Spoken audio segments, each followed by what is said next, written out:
E aí, galera, tudo bem? Estamos de volta para falar de uma das anomalias mais interessantes, o chamado El Ninho, o menino. Primeiro, o que é o El Ninho? Por definição, é um fenômeno de aquecimento anômalo das águas do oceano. O que ocorre? Nós temos um fenômeno de sobreposição de águas quentes sobre águas frias, que vai ocorrer na região do Pacífico. Tal fenômeno interfere diretamente na dinâmica de circulação atmosférica em razão da variação da temperatura e da evaporação. Assim sendo, considera-se como um fenômeno oceânico e atmosférico ao mesmo tempo, por essa característica. E assim sendo, nós vamos ter o quê? Vamos entender o fenômeno. Olha só, primeiramente, qual a origem do nome? Esse nome, El Ninho, significa o quê? Menino Jesus, de origem espanhola. E ele surge porque pescadores peruanos, na véspera de Natal, observavam a dificuldade em captar peixes, em pescá-los. E isso estava associado à variação de temperatura da água, que não era comum. Assim, em razão da proximidade com o Natal, deram esse nome. Então, é uma expressão que surge de forma popular. E aí vem o detalhe, ele pode durar entre 12 até 18 meses, com intervalos cíclicos que podem variar de 2 até 7 anos. Então você poderia pensar, esta variação, como que o cientista bate o martelo? Teve o El Ninho. É observado ciclos trimestrais de repetitividade das características da água e das variações da circulação atmosférica, onde em uma região localizada entre a região da Oceania e a América do Sul, que forma uma célula. Então observe na representação que colocamos ao lado, que temos as condições normais de correntes de convecção, precipitação e variação de ventos, onde eu tenho movimento convectivo, precipitações, a massa de ar seco se desloca e desce nessa região.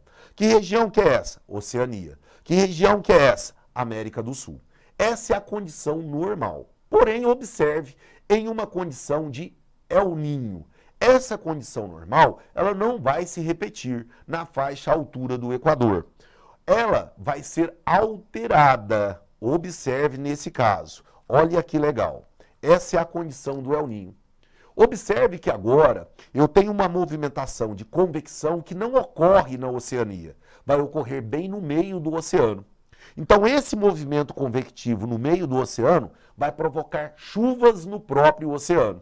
E essa corrente se desloca para este e para esse extremo, já seca, sem condições de umidade. Por quê? Aumentou a condição de evaporação nesta área, gerando um elevado processo de precipitação, carregando nuvens de umidade, e essas precipitações ocorrem no próprio oceano, alterando assim a dinâmica de circulação e, por consequência, alterando a dinâmica de ventos, de pressão atmosférica e de chuvas.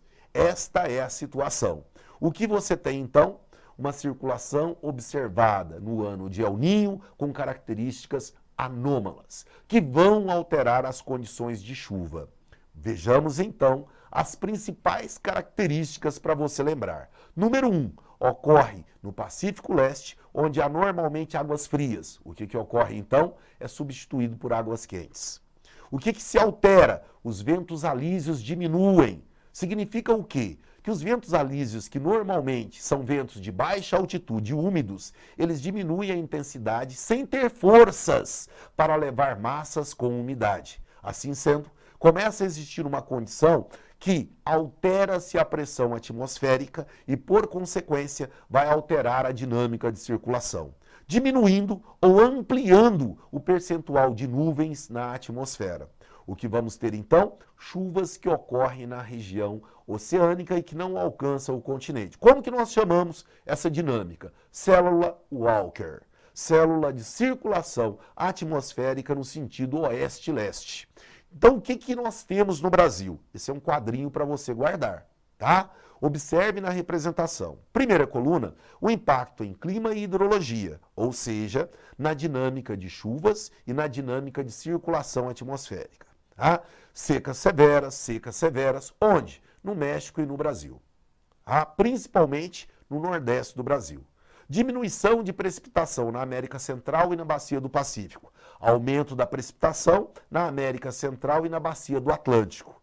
Olha a oposição. O que eu tenho? Diminuição da precipitação e vazões de rios. Por quê? Porque grande parte dos rios tem regime pluvial. Se diminui as chuvas, diminui a vazão, como ocorre na Colômbia.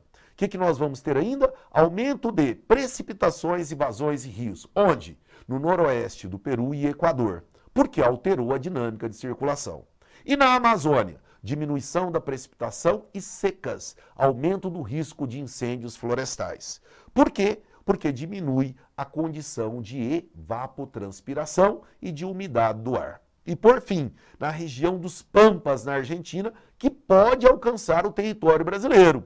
Aumento da precipitação com chuvas intensas. Quando chega ao Brasil, vai provocar uma série de situações de enchentes em áreas urbanas.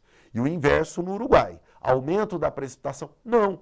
Lembre-se, Argentina, Uruguai, Brasil. Então é o mesmo efeito que vai chegar até a região sul do Brasil. A gente não pode perder esse tipo de questão. Revise sempre essa aula, porque ela é muito interessante. Um grande abraço para você.